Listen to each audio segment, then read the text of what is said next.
ಬಂದು ತುಂಬಾ ಒಳ್ಳೇದಾಗಿದೆ. ನಾನೊಬ್ಬ ಟೈಲ್ಸ್ ಕೆಲಸ ಮಾಡಿದೆ. ನನಗೆ ಅವಾಗ ಏನು ಗೊತ್ತಿರ್ಲಿಲ್ಲ. ಒಂದು ಪ್ಯಾಕೆಟ್ ಅಕ್ಕಿ ಕೊಟ್ಬಿಟ್ಟು ನನಗೆ ಸಾಕಿದ್ರು.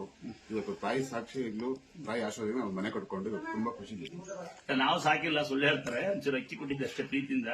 ಅದ್ರ ಅಭಿಮಾನಿಗಳು ಮನೆ ಕಟ್ಕೊಂಡ್ರೆ ಅನ್ನೋದಾದ್ರೆ ಇಂಥವ್ರು ಮನೆ ಕಟ್ಟಿದ್ರೆ ಅಲ್ಲಿಂದ ಆಶೀರ್ವಾದ ಮಾಡಿ ನಂಗೆ ಈ ತರ ಯಾರು ಬಡಬಗ್ರಿದ್ರೆ ಬಂದಿಲ್ಲ ಕೇಳ್ಕೊಳ್ಳಿ ಅಲ್ವಾನ. ಕರೆಕ್ಟ್ ಅಲ್ವಾ? ಯಾರ ಬಡಬಗ್ರಿದ್ರೆ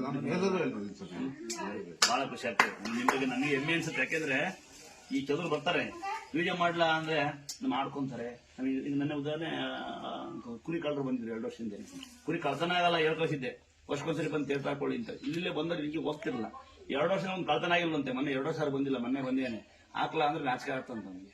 ಹಿಂಗೆ ಜನಗಳು ನೋಡಿ, ನಿಮ್ಮಂತರ ಅಪರೂಪ. ನಮಗೆ ಅನ್ನದಾತರು ಯಾರಂದ್ರೆ ಬಂದು ಕಾಣಿಕೆ ಡಬ್ಬಿ ದುಡ್ಡು ಹಾಕೋರು, 2 ನಿಮ್ಮಂತ ಬಂದು ಯೂಟ್ಯೂಬ್ ಮಾಡೋರು. ಈ ವಿಡಿಯೋದಲ್ಲಿ ಹೇಳಿ ನಮ್ಮ ಹೆಸರು ಬೆಳೆಸರು. ನಿಮ್ಮಂತ ನೀವ್ ಹೇಳೋದ್ರಿಂದ 4 ಜನ ಅನುಕೂಲ ಆಗ್ತದೆ ಅಲ್ವಾ. ನೋಡಿ ಎಲ್ಲ ಬಂದಿರೋದು ಹಂಗೆ ಯೂಟ್ಯೂಬ್ ಇಂದ. ಅವ್ರ ಕಿಡ್ನಿ ಸಲ ಹಾಕ್ಬಿಟ್ಟಿದ್ದೀನಿ. ಅವ್ರದ ನಮ್ಮನ್ನ ಸಾಕ್ತಾರ ಅವರೆಲ್ಲ. ನಮ್ ಚಿಕ್ಕಮ್ಮ ಆಗ್ಬೇಕು ಆ ಬದುಕ್ತಾರೆ ಅಂತ ನಾನು ಅನ್ಕೊಂಡಿರ್ಲಿಲ್ಲ.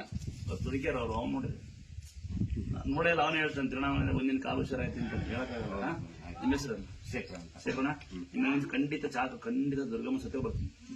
ಸತ್ಯ ಎಲ್ಲ ಮಾಡಿಲ್ಲ, ಸತ್ಯ ಮಾಡಿದ್ದೀನಿ. ಖಂಡಿತ ನಾನೇ ಬರ್ತೀನಿ. ಈ ಅಂಡರ್ಸ್ಟ್ಯಾಂಡ್ ಕೂಗಿ ಬರ್ತೀನಿ. ಅಲ್ವಾ ಫೋನ್ ಮಾಡ್ಕೊಂಡು ಮನೆಗೆ ಬರ್ತೀನಿ ಅಂತ ಎಲ್ಲರೂ ಬರ್ತೀವಿ ಅಂತ ಆಲ್ಮೋಸ್ಟ್ 4-5 ಬರ್ತೀವಿ. ಪರವಾಗಿಲ್ಲ.